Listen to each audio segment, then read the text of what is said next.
In this video, we shall look at some basic HTML tags that you can use to add and arrange content in your website. The very first tag that we'll consider is the heading tags. Heading tags can be used to properly structure your document and enhance the usability of your website. In HTML, we can create headings of various sizes. There are basically 6 levels of headings in HTML, ranging from H1 to H6. Let me quickly show you some examples. To create an heading in HTML, we start with the opening tag, an H1. This is actually the biggest heading size in HTML. Here we have the opening tag, and here we have the closing tag. The next will be H2. It's just going to be the same thing. We'll have the opening tag and we have the closing tag. The difference will be the number between the opening and the closing tag. So for H2, say H2, and then we say second biggest. The next is H3, and we say smaller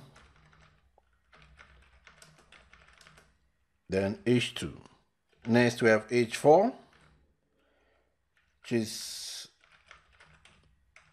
smaller than H3 and bigger than H5. Next we have the H5,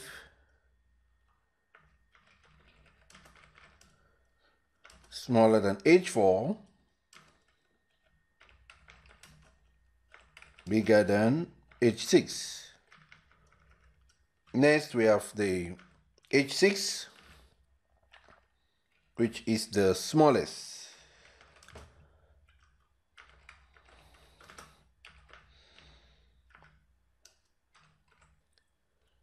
Refresh this, and we see that we have the biggest size, which is H1, second biggest H2, smaller than H2, this is H3, smaller than H3 and bigger than H5, this is H4. H5 is smaller than H4 and bigger than H6, while H6 is the smallest heading size in HTML.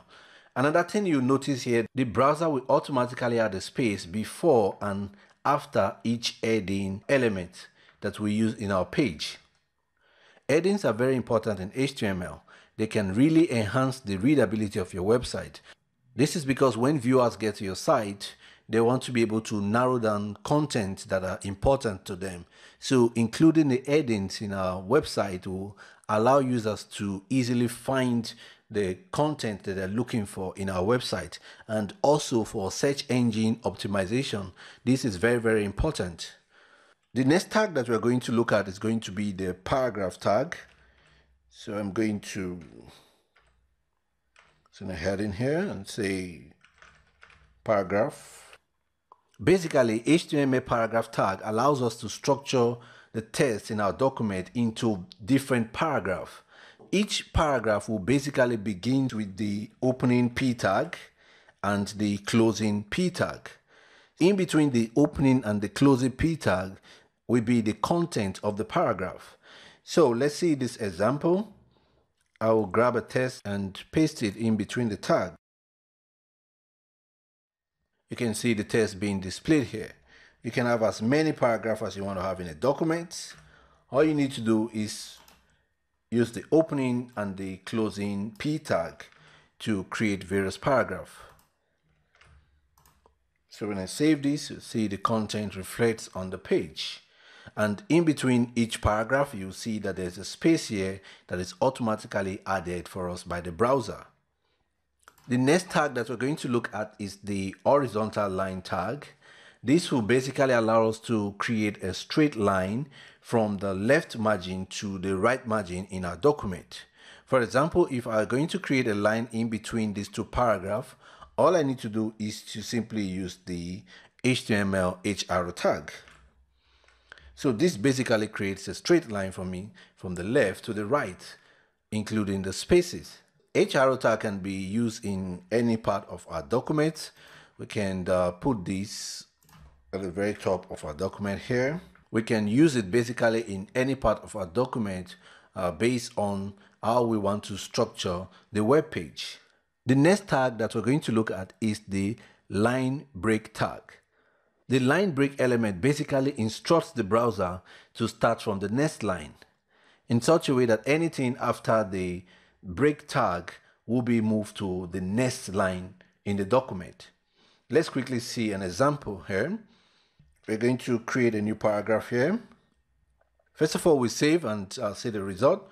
Okay, you can see here we have the result testing line break. Now I want to move from the break tag to another line. All I need to do is to use the break tag. So this will be BR for break. And you see the changes being reflected here. Whatever is after the break tag will be moved automatically to the next line. The line break tag is an empty HTML element. In that case, it doesn't require a closing tag.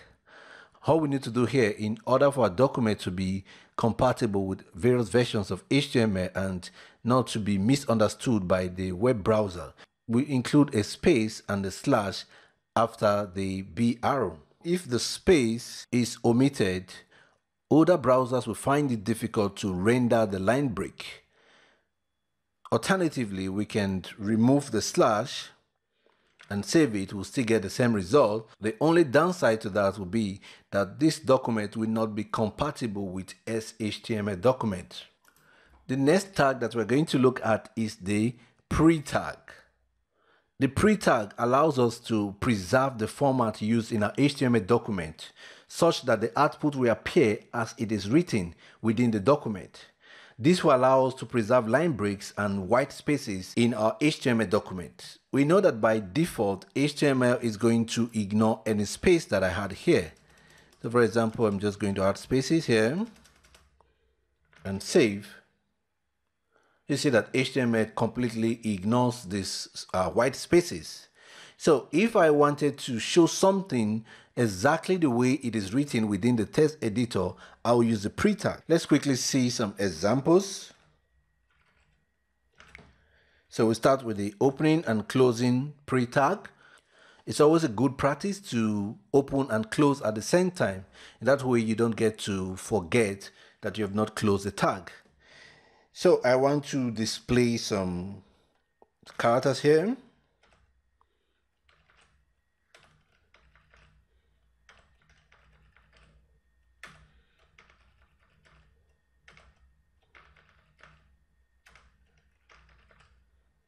Okay, 1, 2, 1.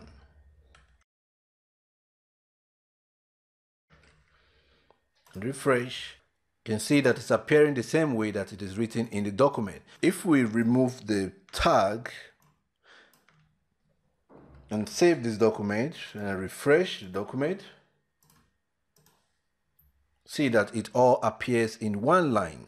Another quick example is let's say I create a function here, function test pre. So I want this to appear exactly the way it is here.